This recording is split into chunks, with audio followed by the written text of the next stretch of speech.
हे भगवान, हे भगवान, हे भगवान, यह कैसा जीवन मुझे दिया है। आपने इतनी गरीबी और इतना अकेलापन कि पूरे दिन भर काम करके भी इतना नहीं कमा पाता कि 3 समय का भोजन कर पाऊं। ऊपर से मेरी गरीबी देखकर तो कोई बाप अपनी लड़की मेरे हाथ में ना दे। अरे क्यों देगा कोई? इतनी गरीबी है क्या? मैंने अपने पिछले जन्म में इतने बुरे काम किए हैं भगवान की मेरे नसीब में सिर्फ अकेला रहना और भूखा रहना ही लिखा है। लकड़हारा अपने जीवन को और किस्मत को बहुत ही कोसता है और लकड़ियों को देने अपने मालिक के पास चला जाता है। क्या बात है लकड़हारे, मुझे तुझसे यही उम्मीद थी। वैसे तो तू किसी काम का है नहीं, ऊपर से गरीब और फटीचर है। तुझे कोई काम पर रखना तो चाहता नहीं है, पर हाँ तू यह लकड़ियां लाने का काम तो बखूबी करता है। मेरे उम्मीद से भी अच्छा काम करता है, इसीलिए आज मैं काफी खुश हूँ। यह ले 5 तांबे के सिक्के रख और दफा हो जा यहाँ से। और हाँ, कल लकड़ियां चाहिए, मुझे समय पर दे जाना। ठीक है, चल जा। अरे भाई, यह क्या?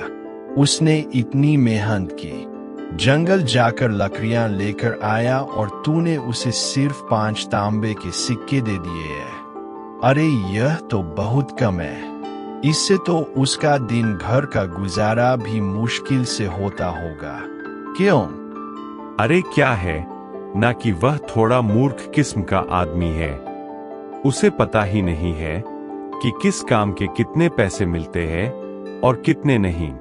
और दुनिया का नियम है भैया, मूर्ख और कमजोरों को तो शुरू से ही दबाया जाता है और फिर मैं अपना फायदा देखूं कि इन जैसे मूर्खों का है। अरे वह सब तो ठीक है कि तूने इसे ठग लिया क्योंकि यह मूर्ख है, लेकिन क्या इसके परिवार वाले भी मूर्ख हैं जो कुछ नहीं कहते इसे? अरे कैसे कहेंगे? जब कोई परिवार होगा तब तो कहेगा ना। अरे बचपन में ही इसके माँ बाप चल बसे थे और गरीबी के कारण इसकी शादी नहीं हो पा रही। अब यह बेचारा करे भी तो करे क्या? बचपन में मैंने ही इसे सहारा दिया था और बचपन से ही यह मेरे लिए काम करता आ रहा है। इसे दुनियादारी के बारे में कुछ नहीं पता। तू ना बहुत घटिया इंसान है यार। मतलब इतने साल से यह तेरे लिए इतने कम पैसों में काम कर रहा है। इससे ज्यादा तो भिखारी कमा लेते हैं एक जगह पर बैठे बैठे। लकड़हारा उन 5 तांबे के सिक्कों को देखता है और उसकी आंखों में आंसू आ जाते हैं। 5 तांबे के सिक्के कितने दिनों के बाद मालिक ने मुझे पूरे 5 तांबे के सिक्के दिए, वरना तो रोज मुझे 3 तांबे के सिक्के से ही काम चलाना पड़ता है। हाँ, ऐसे ही मेहनत करूंगा तो मुझे पूरा विश्वास है कि मालिक एक दिन मेरी तनख्वाह जरूर बढ़ा देंगे, 5 या 6 सिक्के कर देंगे। हाँ, क्या पता 8 सिक्के भी कर दे। अरे नहीं नहीं नहीं, मुझे इतने भी बड़े बड़े सपने नहीं देखने चाहिए। जो मिलता है उसी में खुश रहना चाहिए। कल मैं और अंदर तक जाऊंगा और अच्छी से अच्छी लकड़ियां काट के लाऊंगा। अंदर जानवरों और सांपों का थोड़ा खतरा तो है, पर अगर तरक्की करनी है और ऐसे घटिया जीवन नहीं जीना है तो यह जोखिम तो उठाना ही पड़ेगा। हाँ, अगले दिन वो सुबह जल्दी उठता है और सबसे पहले मंदिर जाता है। ओम हे भगवान, मैं आपकी रोज पूजा करता हूँ। रोज आपके सामने अपनी समस्या लेकर आता हूँ। कभी तो मेरी बात सुन लिया करो ना भगवान, क्योंकि मुझे ज्यादा कुछ नहीं चाहिए। बस इतना ही तो कह रहा हूँ ना। मेरी तनख्वाह बढ़ा दीजिए और एक अच्छी सी जीवन संगनी दिला दीजिए। बस फिर मैं आपसे कुछ नहीं मांगूंगा। पक्का पक्का वादा है मेरा। बस मेरी यह विनती सुन लीजिए भगवान। अरे बेटा, आज तुम जल्दी आ गए, क्या बात है? कुछ खास है क्या? यह लो प्रसाद लो और फिर बताओ क्या बात है। जी, प्रसाद के लिए धन्यवाद पंडित जी। आज ना मैंने सोचा है कि मैं जंगल के काफी अंदर जाऊंगा लकड़ियां लेने के लिए, क्योंकि जंगल के अंदर ना थोड़े अच्छे किस्म की लकड़ियां मिलती। पंडित जी, अगर मैं उन लकड़ियों को काट कर लाऊंगा तो मालिक खुश हो जाएंगे। क्या पता वो मेरी तनख्वाह बढ़ा दे। तनख्वाह ना भी बढ़ाए तो कम से कम इनाम तो दे ही देंगे ना, अच्छी लकड़ियां देखकर।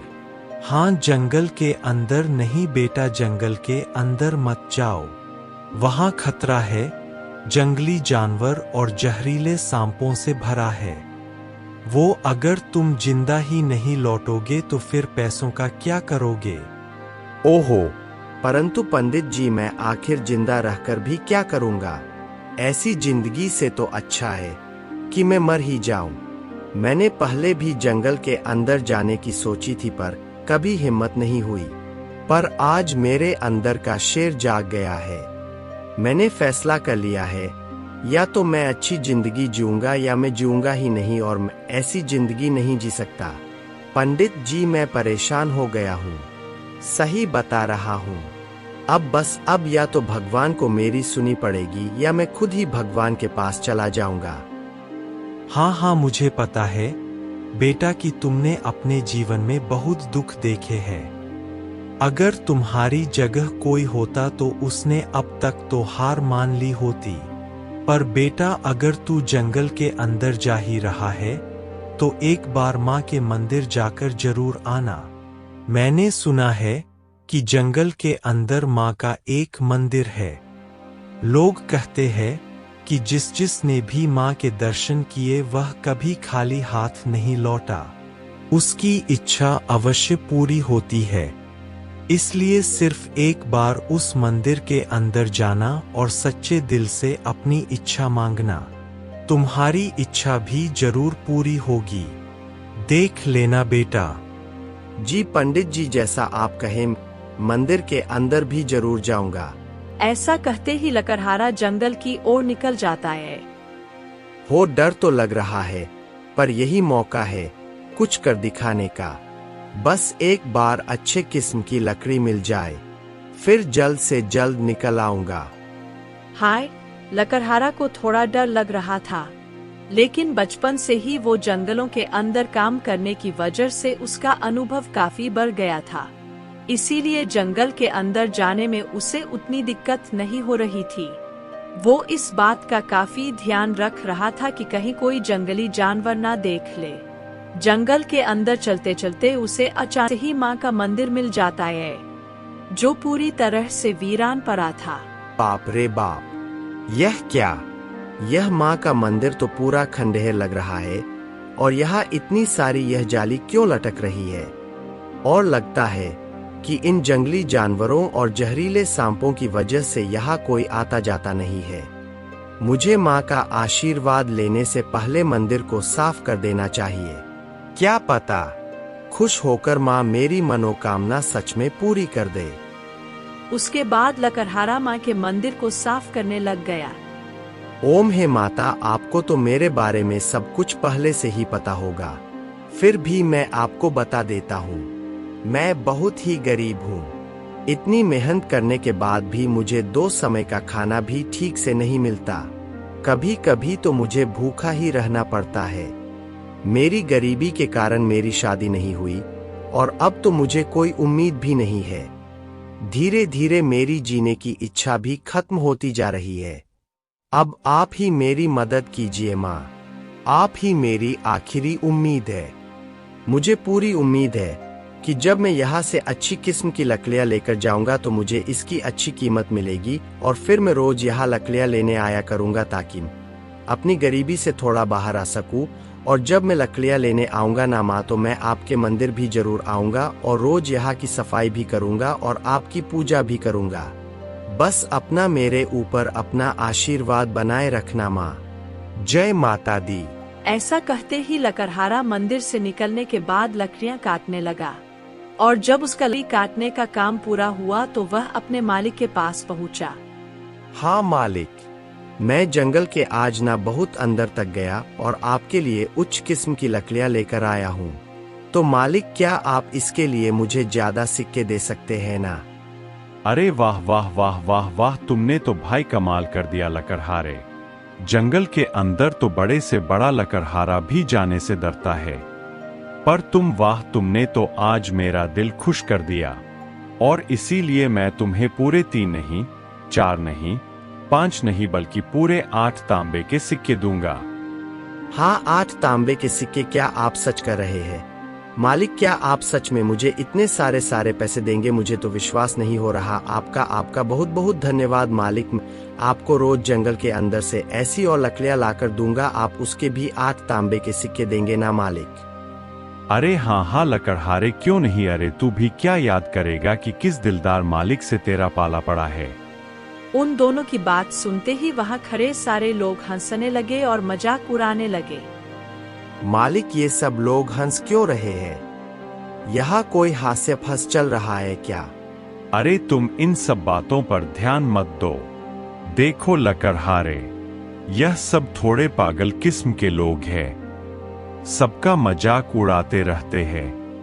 तुम बस अपना काम करो और रोज जंगल से मुझे अच्छे किस्म की लकड़ियां लाकर दे दो, फिर देखना एक दिन तू भी बहुत पैसे कमाने लगोगे। हाँ जी मालिक, जैसा आप कहें मैं रोज आपके लिए लकड़ियां लाता रहूंगा। आपके इस उपकार के लिए धन्यवाद मालिक, धन्यवाद धन्यवाद। लकड़हारा वहाँ से जाने लगा। तभी रास्ते में उसे एक व्यापारी मिलने आता है। ए भैया, ए सुनो, यह बताओ, क्या तुमने अभी जो लकड़ियां बेची है वो सिर्फ 8 तांबे में बेच दी? क्या वो सच में तुम जंगल के अंदर से लाए थे? जी हाँ, पर क्यों, मैंने कुछ गलत कर दिया क्या? अरे गलत क्या कहूँ मैं, तुमने कितनी बड़ी गलती की है, तुम्हें पता भी है? अरे तुम सोच भी नहीं सकते, इतनी बड़ी गलती कर दी है तुमने। क्या मुझे नहीं पता था कि जंगल के अंदर की लकड़ियों को लाने की सख्त मनाही है? मुझे किसी ने बताया नहीं। देखिए, कृपया मुझे माफ कर दीजिए मैम, मैं सच में आगे से ऐसी गलती कभी नहीं करूंगा। अरे अपने सपने में भी नहीं करूंगा, माफ कर दीजिए। अरे बेवकूफ गद्दे, जंगल की लकड़ियां काटने के लिए मैं नहीं डांट रहा हूँ। तुमने जो इन कीमती लकड़ियों को मात्र 8 तांबे के सिक्के में बेच दिया उसके लिए डांट रहा हूँ। एक बात बताओ, तुम मामूली लकड़ियां काट कर लाते हो तो उन्हें कितने कीमत में बेचते हो? बताओ।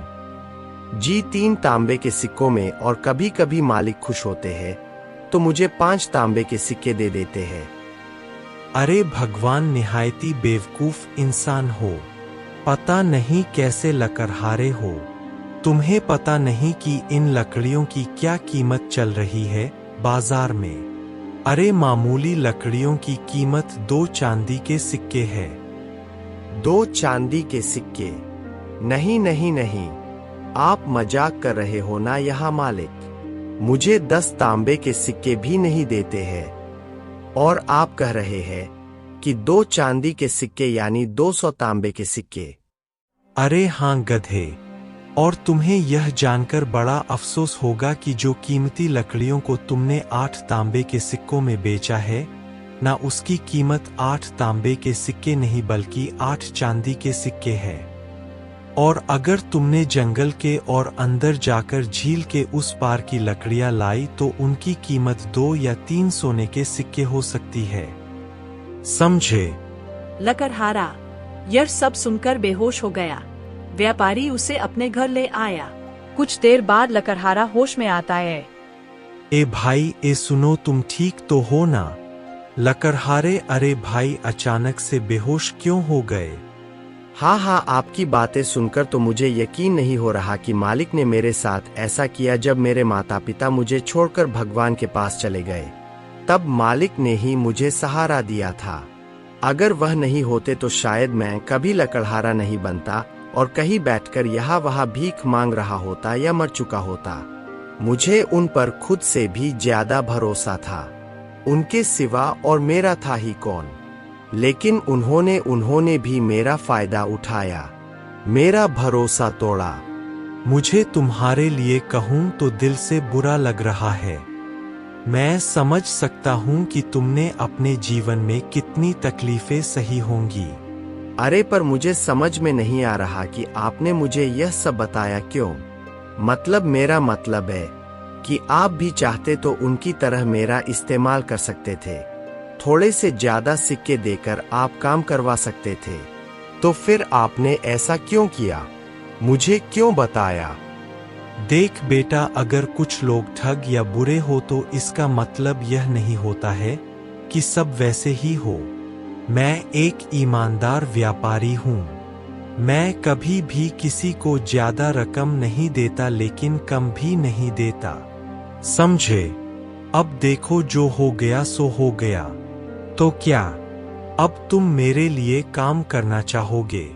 मैं तुम्हें लकड़ियों के सही दाम दूंगा और तुम बहुत ही जल्द अपनी गरीबी से बाहर हो जाओगे।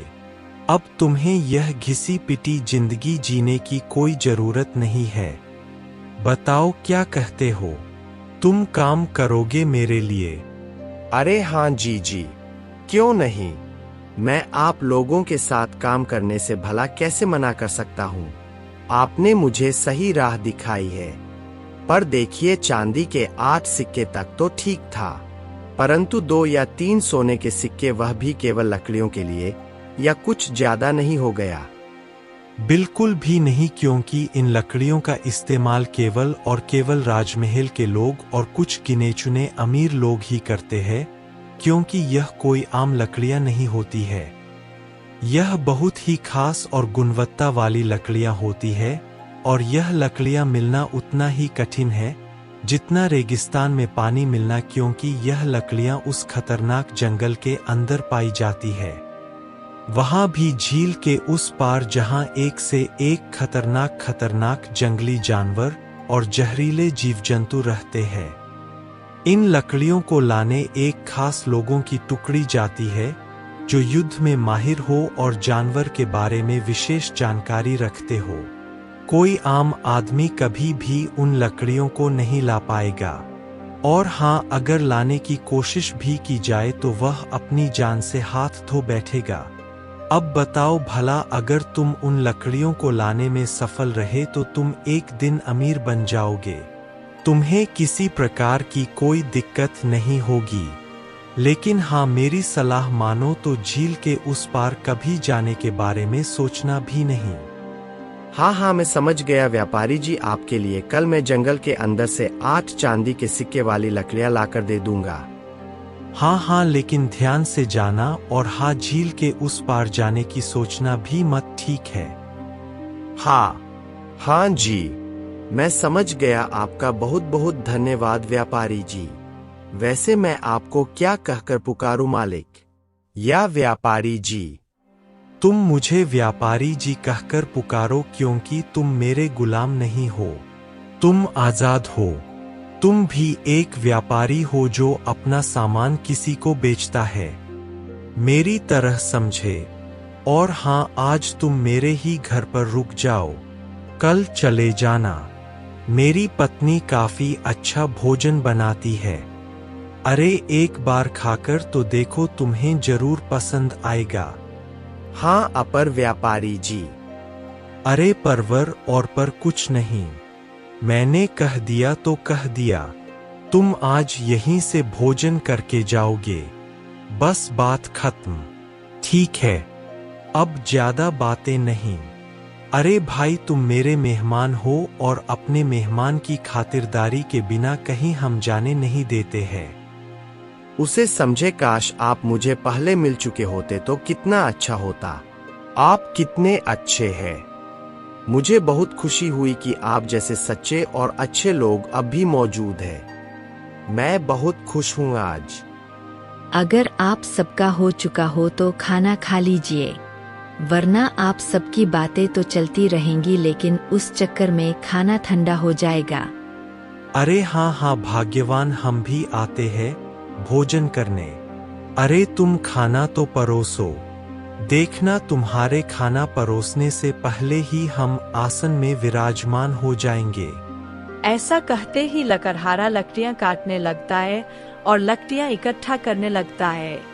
पर उसका मन बार बार झील के उस पार जाने का करता है। अरे यह क्या हो रहा है? मेरा मन बार बार झील के उस पार जाने के लिए क्यों कर रहा है? कहा मुझे मात्र 3 या 5 तांबे के सिक्के मिलते थे और कहा अब मुझे पूरे 8 चांदी के सिक्के मिलने वाले हैं। मुझे तो इसी खुशी में खुश रहना चाहिए। मैं कहाँ लालच में आ रहा हूँ? नहीं नहीं नहीं नहीं, लालची तो मैं पहले नहीं था। मुझे अब भी लालच नहीं करना चाहिए। लेकिन क्या इतने पैसों की बात सुनकर मेरे मन में लालच जा गया है क्या? ओ हो, मुझे खुद को संभालना चाहिए। लेकिन मैंने माँ से तो कहा है कि मैं माँ के लिए कल कुछ खरीद के लाऊंगा। अगर मैं झील के उस पार गया और बचा ही नहीं तो माँ के लिए क्या कुछ ला पाऊंगा? हाँ, इतनी मुश्किल से अब मेरी किस्मत बदली है। मैं ज्यादा लालच के चक्कर में यह जीवन गवा नहीं सकता। नहीं भाई, नहीं नहीं। लकड़हारा ने कैसे भी करके अपने मन को शांत किया और लकड़ियां लेकर व्यापारी के पास गया। हाय, यह लीजिए व्यापारी जी, आपकी लकड़ी में ले आया। अरे लकड़हारे, तुम अभी तुम्हारी ही बात कर रहा था। अरे हाँ, वो क्या है ना कि मुझे तुम्हारी चिंता हो रही थी। अब देखो, तुम इतने गरीब हो और अचानक से तुम्हें पता चलता है कि तुम लकड़ियां बेचकर भी अमीर बन सकते हो, तो तुम कहीं इस लालच में झील के उस पार ना चले जाओ। बस यही सोचकर मैं चिंता कर रहा था। आप तो सच में कितने अच्छे हैं। आप तो मुझसे कल ही मिले हैं, पर आप मुझे अपने परिवार की तरह ही चिंता कर रहे हैं, जैसे कि मैं आपका कोई अपना हूँ। अरे और नहीं तो क्या, अपने नहीं हो तो अपने बन जाओगे। अपना बन जाऊंगा? मैं कुछ समझा नहीं व्यापारी जी। अरे हाँ, देखो मेरी भतीजी है, मैं उसके लिए रिश्ता खोज रहा हूँ और तुम उसके लिए एकदम योग्य लड़के हो। देखो, मैं मानता हूँ तुम थोड़े बेवकूफ हो, लेकिन दिल के बहुत अच्छे हो और तुम्हारा व्यवहार भी काफी अच्छा है। तुम मेरी भतीजी का पूरा ध्यान रखोगे, मुझे पूरा यकीन है। और अब तो तुम मोटा पैसा भी कमाने लग गए हो। इन पैसों से तुम कुछ ही दिनों में एक घर खरीद पाओगे और आराम की जिंदगी जी पाओगे। हाँ, यह आप कैसी बातें कर रहे हैं व्यापारी जी? मैं मुझे नहीं लगता कि मैं इस रिश्ते के लायक हूँ। अरे तुम हो, और वैसे भी तुमने भगवान से शिकायत की थी कि तुम्हारी शादी नहीं हो रही, तो अब क्यों मना कर रहे हो? देखो लड़के, तुम्हें आगे चलकर तो किसी ना किसी से शादी करनी ही है, तो मेरी भतीजी से कर लो। वो दिखने में भी काफी सुंदर है, और खाना बनाने की बात तो पूछो ही मत। ओए होए, इतना स्वादिष्ट बनाती है, इतना कि तुम रोक नहीं पाओगे अपने आप को। हाँ, यह बिल्कुल सही कह रहे हैं। मुझे आप एकदम सही वर लगते हो। अच्छा, अगर आप सब बोल रहे हैं तो ठीक है, मैं राजी हूँ। बताइए, कब करनी है शादी? अरे इतनी भी क्या जल्दी है? आप पहले अपने लिए घर तो खरीद ले। बिना घर के आप अपनी पत्नी को कहाँ रखेंगे? क्या आप चाहते हैं कि आपकी पत्नी झोपड़ी में रहे? हाँ, आप सही कह रहे हैं। मैं पूरी मेहनत करूंगा और एक अच्छा सा घर खरीदूंगा ताकि मेरी होने वाली पत्नी को कभी किसी कोई चीज की कमी ना हो, चिंता ना हो। मुझे पता था कि आप मेरी भतीजी के लिए एकदम उत्तम वर है। मुझे आपसे यही उम्मीद थी।